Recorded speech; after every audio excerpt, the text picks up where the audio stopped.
नमस्कार दोस्तों, कैसे हैं आप सब। आप सभी का स्वागत है आपके अपने YouTube चैनल पर। और आज की हमारी कहानी शुरू करने से पहले जो भी चैनल पर पहली बार आए हैं या जिसने भी अभी तक चैनल को सब्सक्राइब नहीं किया है तो जल्दी से जाकर चैनल को सब्सक्राइब करें और घंटी का बटन दबाकर ऑल का आइकन जरूर प्रेस कर लें ताकि हमारी कहानियों की नोटिफिकेशन आप तक सबसे पहले पहुँचती रहे और आप हमारी कहानियों का आनंद उठाते रहें। तो दोस्तों, अगर आपको हमारी कहानियाँ अच्छी लगती हैं, लाइक शेयर और कमेंट्स करना ना भूलें ताकि हमारा भी हौसला बढ़ता रहे और हम आपके लिए नई नई कहानियाँ लेकर आते रहें। तो चलिए शुरू करते हैं आज की एक और बेहतरीन कहानी। यह कौन सा समय है घर आने का? दिव्यांश रात लगभग 11 बजे घर लौटा तो माँ आभा ने उससे सवाल किया। आप तो यूं ही घर सिर पर उठा लेती, अभी तो केवल 11 बजे। दिव्यांश ने अपनी माँ को लापरवाही से उत्तर दिया और आगे की तरफ बढ़ गया। आभा बोली, दिव्यांश मैं तुमसे ही बात कर रही हूँ, रूम में क्यों जा रहे हो? पहले मेरे सवालों का जवाब दो। दिव्यांश ने बदतमीजी पूर्वक उत्तर दिया, अपने कमरे में ना जाऊँ तो क्या करूँ? आपके कठोर अनुशासन ने घर को जेल बना दिया है। कभी कभी तो मन होता है कि इस घर को छोड़कर कहीं भाग जाऊं। आभा बोली, बेटे कहना बहुत आसान है, घर छोड़ना इतना सरल नहीं। अगर होता तो भी सभी छोड़कर भाग जाते। माता पिता ही हैं जो बच्चों की उल्टी सीधी हरकतों को सहन भी करते हैं और फिर भी उनकी हर सुख सुविधाओं का ख्याल भी रखते हैं। मैं तुम्हें बताना चाहती हूँ कि 7 बजे के बाद घर का कोई भी सदस्य सिर्फ आवश्यक कार्य के लिए ही घर से बाहर जा सकता है। इस समय 11 बजे हैं, तुम कहाँ थे अब तक? दिव्यांश चिढ़कर बोला, उफ, आप और आपके नियम। मैंने निर्णय लिया है कि मैं अपना शेष जीवन इन बंधनों में जकड़कर बिताने वाला नहीं हूँ। मेरे मित्र मेरा मजाक उड़ाते हैं, मुझे मम्मा बॉय कहते हैं। आभा बोली, तो इसमें बुरा क्या है? सभी अपनी माँ के बेटे हैं। दिव्यांश बोला, बेटा होने और माँ के पल्लू से बंधे होने में बहुत अंतर है। परंतु छोड़िए, आप नहीं समझेगी। आपको तो हमेशा नए नए कानून बनाने आते हैं। आभा की नज़र दिव्यांश के हाथ पर पड़ी। यह तेरे हाथ पर काला सा क्या हो गया है? इसे टैटू कहते हैं। माँ, आज की पार्टी में शहर का प्रसिद्ध टैटू आर्टिस्ट आया हुआ था। मेरे सभी मित्रों ने टैटू बनवाया तो भला मैं पीछे क्यों रहता? अच्छा लग रहा है ना? यह कहकर दिव्यांश मुस्कुराया। आभा क्रोधित होकर बोली, अच्छा सड़क छाप लग रहे हो? हाथ से लेकर गर्दन तक टैटू बनवाने के पैसे तुम्हारे पास आए कहाँ से? दिव्यांश सोफे पर पसर गया और बड़ी ही ढीठता से बोला, मेरे पास पैसे कहाँ से आएंगे मम्मा? बैंक में आप बड़ी अफसर हैं, पापा भी बड़ी मल्टीनेशनल कंपनी में बड़े पद पर कार्यरत हैं। आप दोनों का इकलौता पुत्र हूँ मैं, और आप मुझे 1000 रुपये महीना जेब के खर्च के लिए देते हैं। मेरे मित्र असीम ने शानदार पार्टी दी थी और टैटू आर्टिस्ट का प्रबंध भी उसी की ओर से था। वह तो आज पार्टी में अपनी महिला मित्र से मिलवाने वाला था। पार्टी सारी रात चलेगी। आभा ने चिंतित स्वर में पूछा, यह नया मित्र कहाँ से पैदा हो गया? असीम नाम का तो कोई तुम्हारा मित्र है ही नहीं। उसने पार्टी किस खुशी में दी? दिव्यांश बोला, आप तो एक साथ प्रश्नों की झड़ी लगा देती हैं। यह मेरा नया मित्र है। पार्टी उसने अपने जन्मदिन की खुशी में नहीं बल्कि महिला मित्र का परिचय कराने के लिए दी थी। मैं तो पार्टी खत्म होने से पहले ही घर चला आया। कल स्कूल भी जाना है। आभा बातें करती हुई दिव्यांश के पास जा बैठी। उससे शराब की बू आ रही थी। वह बोली, यह क्या तुम पीकर आए हो? दिव्यांश सोफे से उठकर चल दिया। जाते हुए बोला, इसे पीना नहीं कहते मेरी प्यारी अम्मा, इसे सामाजिक शिष्टाचार कहते हैं। और वह अपने कमरे में चला गया। रात्रि का अंधकार और भी डरावना लग रहा था। आभा के पति मल्टीनेशनल कंपनी में कार्यरत हैं, इसीलिए शहर से बाहर लंबे टूर पर रहते हैं। दिव्यांश उनकी एकमात्र संतान है। पति पत्नी दोनों अच्छा कमाते हैं, इसलिए दिव्यांश के पालन पोषण में उन्होंने कोई कोर कसर नहीं छोड़ी थी। पर पिछले कुछ दिनों से वह अजीबोगरीब व्यवहार करने लगा था। आभा का यही बेटा पहले स्कूल से आते ही अपने मित्रों की बातें, स्कूल में आज क्या क्या हुआ इसकी जानकारी देता था। आभा भी उसकी बातों पर हंसती रहती थी, परंतु आजकल उसे पता नहीं क्या हो गया है। घर पहुंचता है तो सिर्फ गिने चुने शब्दों में बातचीत करता है, जितना पूछो उतना ही बताता है। पहले सहपाठियों के रसपूर्ण किस्से सुनाता था, अब अपने सहपाठियों और मित्रों के बारे में कोई बातचीत ही नहीं करता। देर रात घर लौटता है। आभा काफ़ी देर तक सोने का असफल प्रयास करती रही, लेकिन नींद तो आज कोसों दूर थी।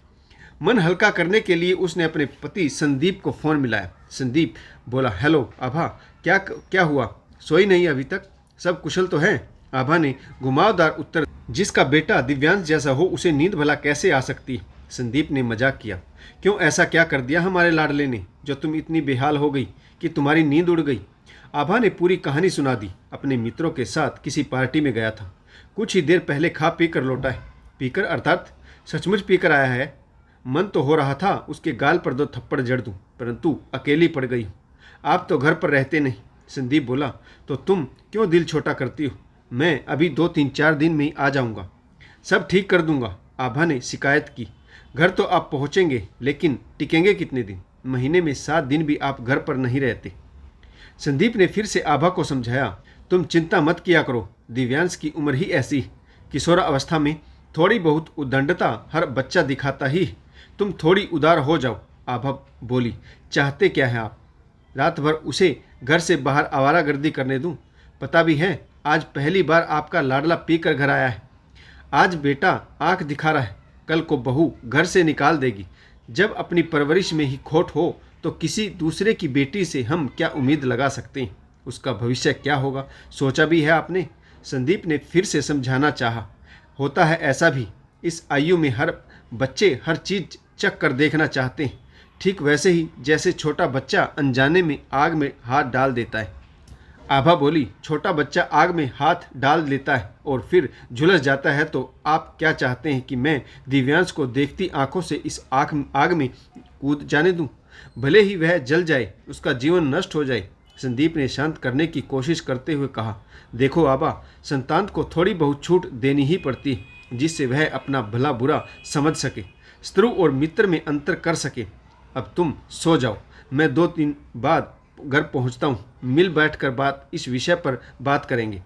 तब तक अपने आप को शांत रखना, गुस्सा करना समस्या का हल नहीं। अगले दिन सुबह दिव्यांश का व्यवहार ऐसा था मानो कुछ हुआ ही नहीं। तैयार होकर स्कूल चला गया। आभा ने आज बैंक से छुट्टी ली और दिव्यांश के स्कूल की तरफ रुख किया। वह उसकी मित्र मंडली के संबंध में पूछताछ करना चाहती थी।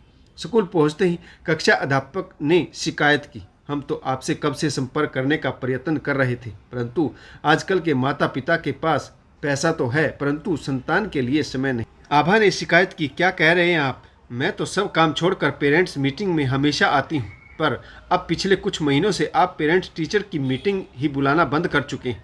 कक्षा अध्यापक ने कहा, हम नियमित रूप से अभिभावकों को आमंत्रित करते हैं, परीक्षा फल भी घर भेजते हैं। शायद आपके बेटे ने आपको इन्फॉर्म नहीं किया होगा, किसी भी परीक्षा फल पर आपके हस्ताक्षर नहीं। कक्षा अध्यापक ने एक के बाद अनेक शिकायत आभा के सामने गिनवा दी। आभा बोली, हमने तो अच्छा स्कूल देखकर अपने बच्चे का भविष्य आपके हाथों में सौंप दिया था। जब आपके द्वारा भेजी गई सूचनाएं हम तक नहीं पहुंच रही थी, तो आपका व्यक्तिगत कर्तव्य बनता था कि हमसे संपर्क करें। प्रधानाचार्य जी बोले, आप सारा दोष हमारे सिर पर मंड रही और आप अपनी जान छुड़ा लेना चाहती। क्या आपको दिखता नहीं आपके सुपुत्र ने कैसा हुलिया बनाया हुआ है? एक नज़र डालकर तो देखिए। वह सुबह घर से तैयार होकर निकलता है तो आप उसे देखती नहीं है क्या कि उसकी क्या वेशभूषा होती? प्रतिदिन नए भेष में नजर आता है, लंबे बाल, हाथों से गर्दन तक टैटू बनवाया हुआ है। हम तो उसे स्कूल से निकालने की सिफारिश कमेटी को करने ही वाले थे। दिव्यांश वहीं खड़ा था, उसने नज़रें झुका ली। आभा जी भी गुस्से में आ गई और बोली, अपनी कमी छुपाने के लिए अच्छा तरीका ढूंढा है आपने। अपने उन विद्यार्थियों को बुलाइए जिन्होंने मेरे बेटे को बिगाड़ा है, जो रोज़ किसी न किसी बहाने बड़ी बड़ी पार्टियां करते हैं। दिव्यांश उन्हीं के चक्कर में देर से घर लौटता है। कक्षा अध्यापक बोले, दिव्यांश कौन है वे, नाम बताओ मुझे उनके। आभा बोली, कोई असीम नाम का लड़का है, अन्य छात्राओं के नाम तो वही बताएगा।